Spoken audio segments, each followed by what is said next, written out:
శ్రీ మహాగణాధిపతి నమ. శ్రీ గురుభ్యో నమ. సాత్విక యజ్ఞం అత్యంత దుర్లభం. ఇది వైకాసమునీశ్వరులకు విహితమైనటువంటి యజ్ఞం. వాళ్ళు నిత్యము సాత్వికాహారమే తీసుకుంటారు. నిరంతర తపస్సులు, న్యాయార్జితము అరణ్యలబ్ధము అయిన ద్రవ్యాన్ని మాత్రమే ఉపయోగిస్తారు. లేదంటే సంస్కార సంపన్నమైన ఋషి ద్రవ్యం అంటే ఋష్యం వాడతారు. యూపస్తంభాలతో అంటే పశుబలితో పని లేకుండా కేవలం పురోడాశ్వాన్ని మంత్రపూర్వకంగా హోమం చేస్తారు. యజ్ఞం పట్ల మంత్రం పట్ల శ్రద్ధ ఇంత అంతా కాదు. ఇలా చేస్తే అవి సాత్వికమగాలు ఉత్తమోత్తమాలు. రాజస యజ్ఞంలో ద్రవ్యం బాహుళ్యం ఉంటుంది, యూపాలుంటాయి. ఇవి క్షత్రియులకు వైశ్యులకు విహితాలు. దానవులకు చెప్పిన తామస మఖాలు సక్రోధాలు సామర్శాలును. అవి మదవర్ధకాలు, క్రూర యజ్ఞాలు. మోక్షకాములైన మహాత్ములకు మునులకు విరక్తులకు చెప్పింది మానసిక యజ్ఞం. ఇది పూర్ణ యజ్ఞం. మిగతా యజ్ఞాలకు శ్రద్ధ, ద్రవ్య, క్రియ, బ్రాహ్మణ, దేశకాలాది లోపాలు ఉండొచ్చు, కానీ మానసిక యజ్ఞానికి వాటితో పని లేదు. మొట్టమొదట మనస్సును త్రిగుణాలను శుద్ధిపరచుకోవాలి.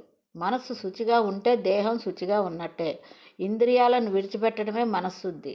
అప్పుడు దానికి యజ్ఞం చేసే అధికారం వస్తుంది. విశాలమైన మండపాన్ని యాజ్ఞీయతురు స్తంభాలతో మనస్సులోనే కల్పించుకోవాలి. అందులో శాస్త్ర సమ్మతమైనటువంటి కొలతలతో వేదికను నిర్మించుకోవాలి. ఋత్విగ్బ్రాహ్మణ వర్ణం సమర్పించుకోవాలి. అన్నీ మనస్సుతోనే ప్రాణాపాన వ్యాన సమోపాగ్నులు 5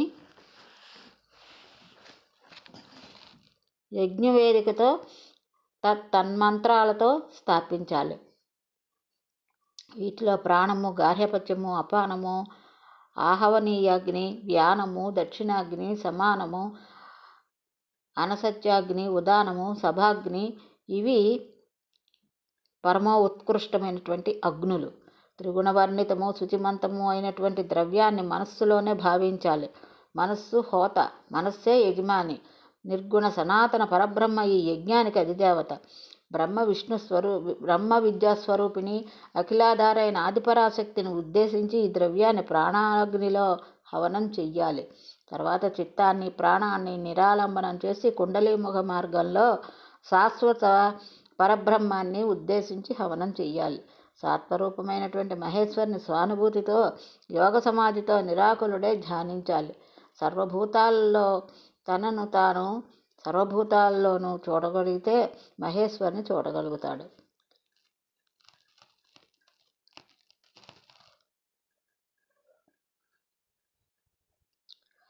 ఆ సచిదానంద స్వరూపుణ్ణి దర్శించిన వాడు బ్రహ్మవేత్త అవుతాడు. అతడుకి మాయాధికమంతా దగ్ధమై నశించిపోతుంది. ప్రారబ్ధ కర్మ మాత్రం శరీరం ఉన్నంత వరకు ఉంటుంది. అతడు జీవన్ముక్తుడు. పార్థివ శరీరాన్ని విడిచిపెట్టిన తక్షణం మోక్షాన్ని పొందేస్తాడు. ఈ మానస యజ్ఞం ఇచ్చే ఫలితం కేవలం మోక్షం. ఇదే శాశ్వతం. మిగతా యజ్ఞాలు ఇచ్చే లౌకిక ఫలాలు అవి అశాశ్వతాలు. అగ్నిష్టోమం అనే యజ్ఞం చేస్తే స్వర్గం వస్తుంది, కానీ పుణ్యం క్షీణించిపోతే మళ్ళీ మానవ లోకంలో జన్మించక తప్పదు. నాయనా జన్మేజయ, జగదంబికను భజించిన వాడు అన్నింటా కృతకృత్యుడవుతాడు. అంచేత అన్ని ప్రయత్నాల్లోనూ అన్ని విధాల్లోనూ శ్రీ భువనేశ్వరుని ధ్యానించాలి, వినాలి, జపించాలి.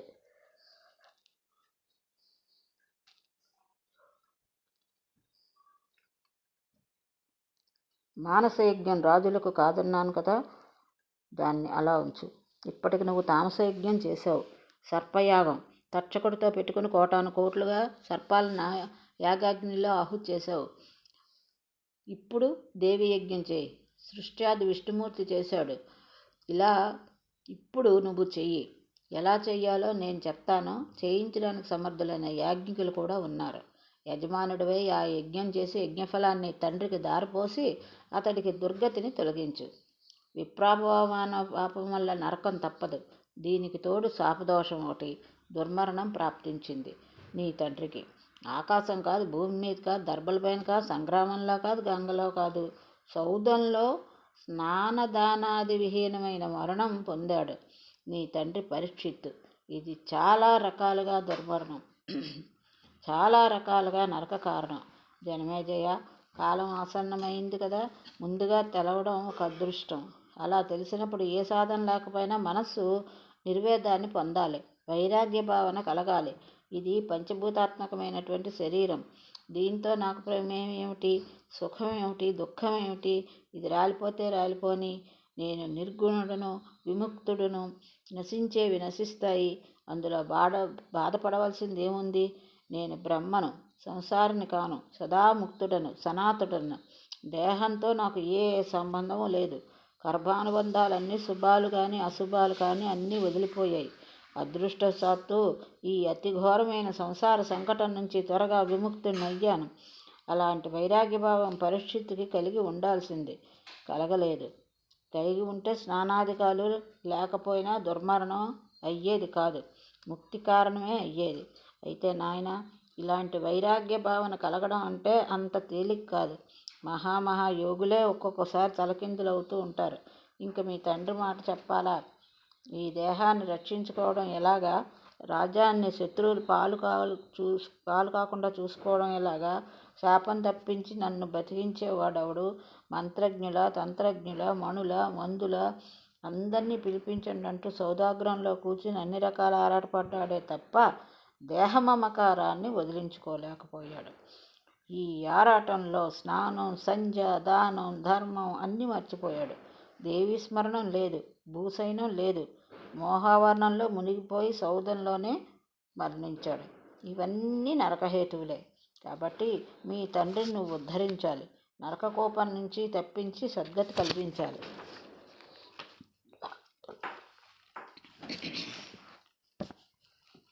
సౌనకాది మహామనులారా, వ్యాసుడు ఇలా చెప్పేసరికి జనమేజయుడికి అంతరంగంలో దుఃఖం సుళ్ళు తిరిగింది. తండ్రికి ఉత్తమగతులు కల్పించలేకపోయాక ఎందుకు నా బతుకు దండగా అనుకున్నాడు.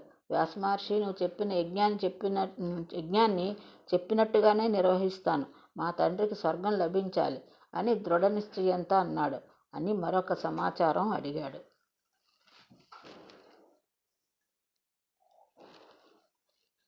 వ్యాసమహర్షి, దేవి యజ్ఞాన్ని లోగడ సృష్టి ఆదిలో విష్ణుమూర్తి చేశాడన్నావు. సమర్థుడు, జగత్కారణుడు అయిన విష్ణువు ఈ యజ్ఞం ఎందుకు చేయవలసి వచ్చింది?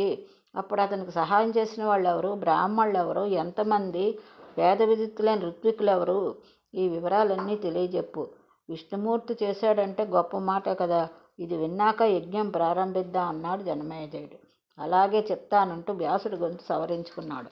జనమేజయ, శ్వేతదీపంలో త్రిమూర్తులు స్త్రీమూర్తులై జగదీశ్వరిని ఆరాధించారు. మళ్ళీ తమ పురుష రూపాలు తిరిగి పొందారు. మహాసరస్వతి, మహాలక్ష్మి, మహాకాళి శక్తులను పొందారు. దివ్య విమానంలో మహార్ణవానికి తిరిగి వచ్చారు. ధరామండలాన్ని సృష్టించారు. దానికి ఆధారంగా జగదీశ్వర శక్తి నిలిచింది. అందుకే దీనికి ధర అని పేరు వచ్చింది. ధరామండలాన్ని సృష్టించారు కాబట్టి ధర అని పేరు వచ్చింది. ఇందులో మధుకైటవుల మేధస్సు కలిసింది, అంటే కొవ్వు, కనుక మేదిని అని పేరు ఏర్పడింది. విశాలంగా విస్తృతంగా ఉంది కాబట్టి పృథ్వీ అని పేరు సిద్ధించింది. మహి అని పేరు కూడా అందువల్లే. దీన్ని శేషుడు తన మస్తకం మీద ధరించాడు. అటు ఇటు ఒరిగిపోకుండా నిలబడ్డానికి ఇనపగుండుల్లా పర్వతాలు ఆవిర్భవించాయి. అందుకే వాటికి మహీధరాలు అని పేరు. మణిమయ రత్న శృంగాలతో బహుయోజన విస్తారంగా బంగారు కొండను కల్పించింది జగదంబిక. దాన్ని మేరు పర్వతం అంటారు. మరీచి, నారదుడు, అత్రి, పులస్తుడు, పులహుడు, క్రతుడు, దక్షుడు, వశిష్ఠుడు అనేవారు బ్రహ్మదేవుడికి పుత్రులు. మరీచికి కశ్యపుడనే సుతుడు జన్మించాడు. దక్షుడికి 13 మంది పుత్రికలు కలిగారు. వారికి బహువిధాలుగా దేవతలు, దైత్యులు జన్మించారు. అతి విస్తృతమైనటువంటి కాశ్యప సృష్టి జరిగింది. అది మనుష్య, పశు, సర్పాది భేదాలతో విస్తరిల్లింది. బ్రహ్మదేవుడి శరీరంలో కుడిభాగం నుంచి స్వయంభూమనువు ఆవిర్భవించాడు. ఎడంభాగం నుంచి శతరూప అనే స్త్రీ జన్మించింది బ్రహ్మదేవుడి శరీరంలో అన్నమాట. ఆవిడకు ప్రియవ్రతుడు, ఉత్తానపాదుడు అనే కొడుకులు కలిగారు. మరో 3 అత్యంత సుందరాంగ పుత్రికలుగా జన్మించారు.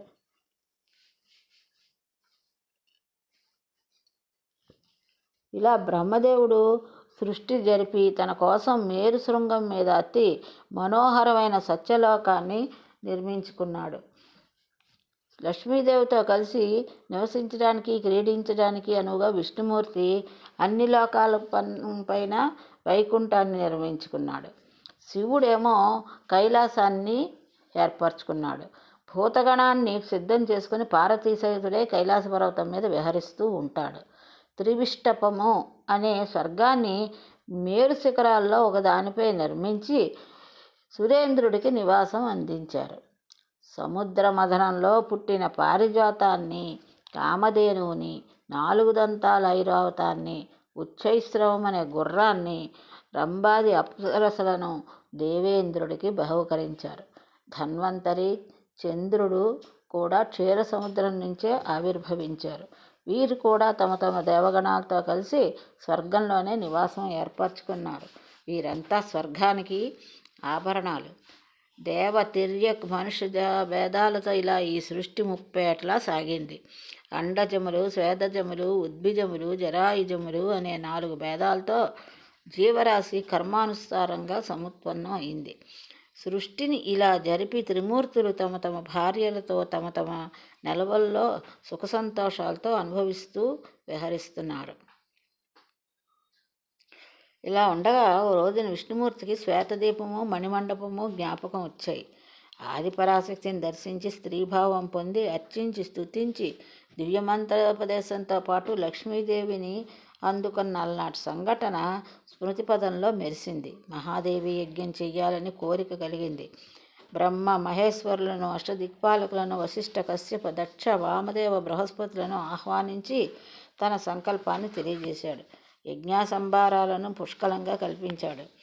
శిల్పులను పిలిపించి మహావిభవం ఓడిపట్టేటట్టుగా సమనోహరంగా, సాత్వికంగా, విశాలంగా యజ్ఞమండపం నిర్మింపజేశాడు. 27 మంది వేదవిధులను ఋత్విక్కులుగా వరించాడు. వారు విస్తారమైన అగ్నికుండాలను, అగ్నులను రగిల్చారు. దేవీ బీజ సమాన్వితమైనటువంటి మంత్రాలను జపించారు. శాస్త్ర ప్రకారం హవిస్సుతో హోమాలు చేశారు. అప్పుడు అక్కడ ఒక అశరీరవాణి మృదుమధురంగా ఇలా వినిపించింది: ఏ విష్ణు, నువ్వు ఈ రోజు నుంచి దేవతల్లోకెల్లా ఉత్తమోత్తమైనగా అవుతావు. బ్రహ్మాది సకల దేవతలు నిన్ను అర్చిస్తారు. మానవులంతా నీ భక్తులవుతారు. వాళ్ళకి నువ్వే వరదుడవు. సర్వయజ్ఞాల్లోని నువ్వు ముఖ్యుడివి. యాజ్ఞికులు ప్రథమార్చన నీకే చేస్తారు. దానవ పీడలు సంభవించినప్పుడు సకల దేవతలు నిన్నే ఆశ్రయిస్తారు. వేద పురాణాలన్నింటా నువ్వు పురుషోత్తముడిగా కీర్తింపబడతావు. భూలోకంలో కానీ ధర్మలోకంలో సంభవించినప్పుడు నువ్వే అవతరించి ధర్మరక్షణ చెయ్యాలి.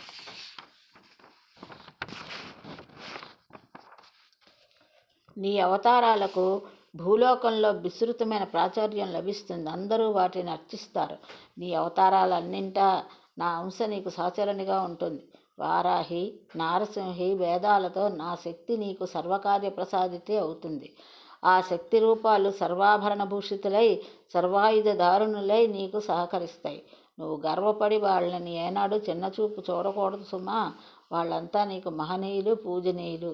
జాగ్రత్త వహించు. భరతఖండంలో సర్వార్థప్రదాలైన శక్తి స్వరూపాలుగా వాళ్ళు అందరి పూజలు అందుకుంటారు. వారికి నీకు అఖండ కీర్తి లభిస్తుంది. సప్తద్వీపాల్లోనూ స్వర్గంలోనూ మీ కీర్తి వ్యాపిస్తుంది. కోరికలున్న మానవులన్నీ సిద్ధించడం కోసం రకరకాల ఉపహారాలతో, వేదమంత్రాలతో, విభిన్న మార్గాలతో మిమ్మల్ని పూజిస్తూ ఉంటారు. సంపదాభివృద్ధులను పొందుతూ ఉంటారు. మధుసూదన, నువ్వు నేటి నుంచి దేవాది దేవుడు. ఈ అశరీరవాణి పలుకులను విష్ణుమూర్తి సంతోషించాడు. దేవతలంతా అభినందించారు. యజ్ఞం పరిసమాప్తి చేసి ఋత్విక్కులు సెలవు తీసుకున్నారు. బ్రహ్మ, విష్ణు, మహేశ్వరులు తమ నిలవులకు వెళ్ళిపోయారు. విష్ణుమూర్తి గరుడుని అధిరోహించి యజ్ఞశాల నుంచి తన మందిరాన్ని చేరుకున్నాడు. మళ్ళీ యథాపూర్వకంగా అందరూ తమ తమ విధులు తాము చేసుకుంటున్నారు. మునుల ఆశ్రమంలో ఈ వార్త చర్చనీయాంశం అయింది. అందరికీ శక్తి పట్ల భక్తిభావం చిగురించింది. ఆగమోక్త ప్రకారం అందరూ శక్తి పూజలు ప్రారంభించారు. జనమేజయుడికి గురి కుదిరింది. దేవీ యజ్ఞం ఎలా చెయ్యాలో తెలిసింది. చెయ్యాలనే సంకల్పం బలపడింది. అయితే దేవీ మహిమ తెలుసుకోవాలి అని అనుకున్నాడు. అది చెప్పి నా జన్మ పావనం చెయ్యి అని వ్యాసుడిని అభ్యర్థించాడు. వ్యాసుడు అలాగే ప్రారంభించాడు. ధ్రువసంధి అనే మహారాజు అయోధ్యని రాజధానిగా కోసల దేశాన్ని పరిపాలిస్తున్నాడు. అతడు సూర్యవంశ సంభూతుడు, పుష్పపుత్రుడు, ధర్మాత్ముడు. వర్ణాశ్రమ ధర్మాలను కాపాడుతున్నాడు. ప్రజలంతా ఎవరి వృత్తులు వాళ్ళు సమర్థవంతంగా నిర్వహించుకుంటున్నారు. దండాన్య సముద్రాలతో తొలతూగుతున్నారు.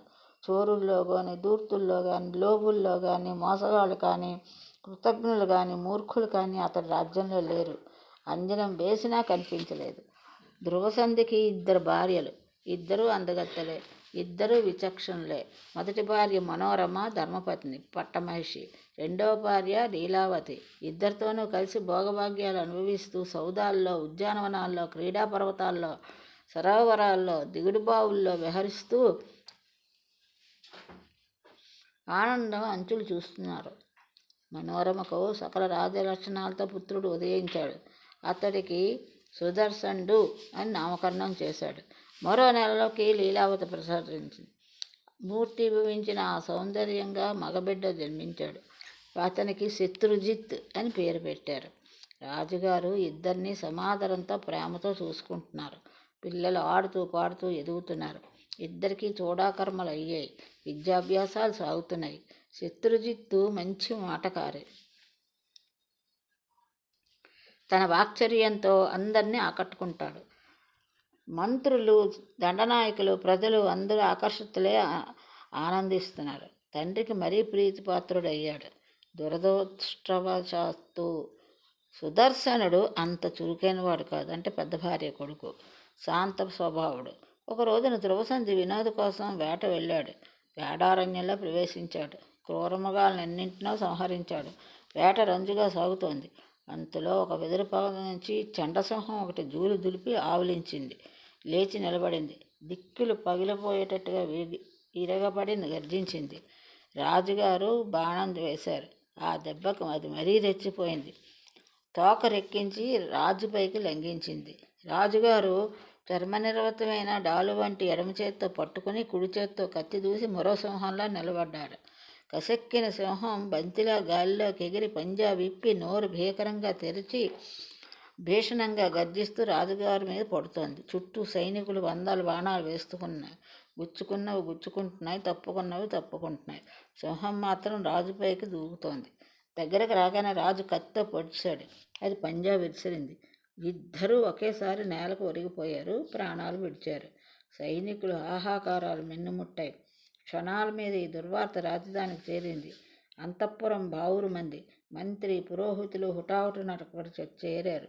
వశిష్ఠుడి ఆజ్ఞ మేరకు అక్కడే అంత్యక్రియలు జరిపారు. దిగులుగా రాజధాని చేరుకున్నారు. పెద్ద కొడుకు ధర్మపత్ని సుతుడు శాంత స్వభావుడు కదా అని సుదర్శనుని రాజుని చేయడానికి సమాలోచనలు జరిపి ఒక నిర్ణయానికి వచ్చారు.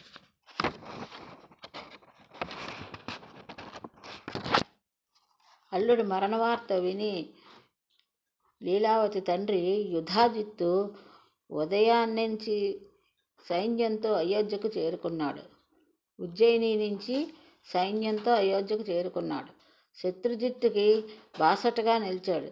సుదర్శనుడికి అండగా నిలవడం కోసం మనోరమ తండ్రి సూరసేనుడు కళింగ దేశం నుంచి సైన్యంతో బయలుదేరి వచ్చాడు. ముఖ్యమైన మంత్రి పురోహితులను సమావేశపరిచి చర్చించాడు. జ్యేష్ఠుడు, ధర్మపత్ని సుతుడు కనుక నా మనవడు సుదర్శనుడికే పట్టాభిషేకం జరగాలన్నాడు సూరసేనుడు. గుణాలను బట్టి, సమర్థతను బట్టి అర్హత కనుక నా మనవడే శత్రుజిత్తు పట్టం కట్టాలన్నాడు. మొండిగా అడ్డం తిరిగి యుధాజిత్తు. ఇలా వివాదం చెలరేగింది. తీర్చేవాడు లేడు. మంత్రులెవరూ మాట్లాడలేదు. యుధాజిత్తు సహనం కోల్పోయాడు. మంత్రులందరినీ తిట్టిపోశాడు. మీరంతా స్వార్థపరులు, చేతకాని సుదర్శనుని రాజుగా కూర్చోపెట్టి ధనం భోంచేద్దాం అనుకుంటున్నారు. బలవంతుడు, సమర్థుడు కనుక శత్రుజిత్తు రాజు అయితే మీ ఆటలు సాగవని మీకు భయం. ఇదిగో మీ అందరికీ ఇదే నా హెచ్చరిక. అన్ని అర్హతలు ఉన్న శత్రుజిత్తును కాదని, జ్యేష్ఠుడు కదా అని సుదర్శనునికి పట్టం కట్టారో జాగ్రత్త. మహాసంగ్రామం జరుగుతుంది. ఖడ్గదారతో భూగోళాన్ని చీల్చి 2 ముక్కలు చేసేస్తాను. మీకు దిక్కున చోటు చెప్పుకుందరు గాని మీరెంత, మీ బలమెంత? సూరసేనుడు వీరంగం వేయలేదు. శాంతంగా నెమ్మదిగా మాట్లాడాడు. సుదర్శన శత్రుజిత్తులు ఇద్దరూ సమర్థులే, సమాన ప్రజ్ఞావంతులే, తేడా లేదు. కాకపోతే శాస్త్ర ప్రకారం ధర్మపత్నీసుతుడు సింహాసనాసుడు కనుక సుదర్శనుడికి పట్టం కట్టమని కోరుతున్నాను అన్నాడు సూరసేనుడు. వివాదం చెలరేగిన సంగతి తెలిసి ప్రజలు, ఋషులు ఉద్విగ్నులయ్యారు. ఏం అలజడి జరుగుతాయో అని భయపడ్డారు. పరస్పర యుద్ధకాంక్షతో ఎప్పుడూ తగులాడుకునే సామంతులు అందరూ రాజధానికి చేరుకున్నారు. అరాజకం ఏర్పడితే రాజధానిని కొల్లగొట్టడానికి శృంగబేరం నుంచి నిషాదులు వచ్చారు. చుట్టుపక్కల దేశాల నుంచి చోరులు గుంపులు గుంపులుగా వచ్చారు. అవకాశం దొరికితే అల్లర్లు సృష్టించి ప్రజలను దోచుకుందామని పొంచి చూస్తున్నారు. అయోధ్య అంతా ఎవరో ఏమిటో తెలియని కొత్త ముఖాలతో కిటకిటలాడుతోంది. సమ్మర్దం ఇబ్బడి ముబ్బడిగా పెరిగింది. సేవలను మోహరించి యుధాజిత్తు ధనుర్ధారియై నిలబడ్డాడు. వీరసేనుడు క్షాత్రధర్మం పాటిస్తూ సేనా సమూహంతో యుద్ధానికి సిద్ధమయ్యాడు. పరస్పరం బాణాసృష్టి కురిపించారు. రథగజ త్వరగ సైన్యాలు కలపడ్డాయి. ఘోర సంగ్రామం జరిగింది. సురమణి సంఘాలు ప్రేక్షక పాత్ర వహిస్తున్నాయి. కాకులు గద్దలతో ఆకాశం నిండిపోయింది. తెగిపడిన తలలు, కాళ్ళు, చేతులు, ముండాలు, గుర్రాలు, ఏనుగులతో నేల నిండిపోయింది. నదిలో కొట్టుకుపోతున్న సొరకాయ బుర్రల్లా రణరంగం అంతా సైనికుల శిరస్సులు, వాటితో ఎన్నుకుపోవడానికి మూగుతున్న గద్దలు, రాబందులు. శరీరం రాలిపోయిన జీవుడు వీరావేశంతో తన శరీరంలో మళ్ళీ ప్రవేశించడానికి ఉవ్విళ్ళూరుతూ అక్కడికే తచ్చాడుతున్నాడు. కొందరు వీరులు మరణించి దివ్య విమానాలు అధిరోహించి అందులోనే అప్సరసలకు నేలపై పడి ఉన్న తమ కళేబరాల సొగసును వర్ణించి చూపిస్తున్నారు. ఒక మహావీరుడు మరణించి అప్సరసను పొంది కామాగ్నిలో మళ్ళీ దగ్ధుడవుతున్నాడు. 2 వీరులు ద్వంద్వ యుద్ధంలో ఒకేసారి మరణించి ఒకేసారి దివ్య విమానం అధిరోహించి అప్సరస కోసం మళ్ళీ కత్తులు దూసుకుంటున్నారు. మరొక యోధుడు మరణించి రూపవతి, గుణవతి అయిన ఒక సురాంగనకు తన గుణగణాలను వివరించుకుంటూ ప్రేమభిక్ష అర్థిస్తున్నాడు. దివికేతించిన మరొక వీరుని చూసి మరొక దేవకాంత కన్ను కలిపి కౌగిలికి పిలిస్తే ఆ వీరుడు తిరస్కరిస్తున్నాడు. నాకు వ్రతభంగం అవుతుంది, రాజుగారికి అత్యంతము విశ్వాసపాత్రుణ్ణి, అనుకూలని అనే నా బిరుదు మంట కలిసిపోతుందంటూ అతడు ఆమెను త్రోసిరాదంటున్నాడు. రణరంగంలో లేచిన దుమ్ము ఆకాశమంతా వ్యాపించి సూర్యుడిని కప్పేసింది. హఠాత్తుగా చీకటులు వ్యాపించాయి. మరికొంతసేపటికి అదే దుమ్ము మళ్ళీ నేలకు దిగి రక్త ప్రవాహాలతో తడిసి మొద్దై సూర్యమండలాన్ని రెట్టింపుగా ఎరిపెక్కించాయి. ఇది ఈరోజు భాగవతం. ఇంతటితో స్వస్తి.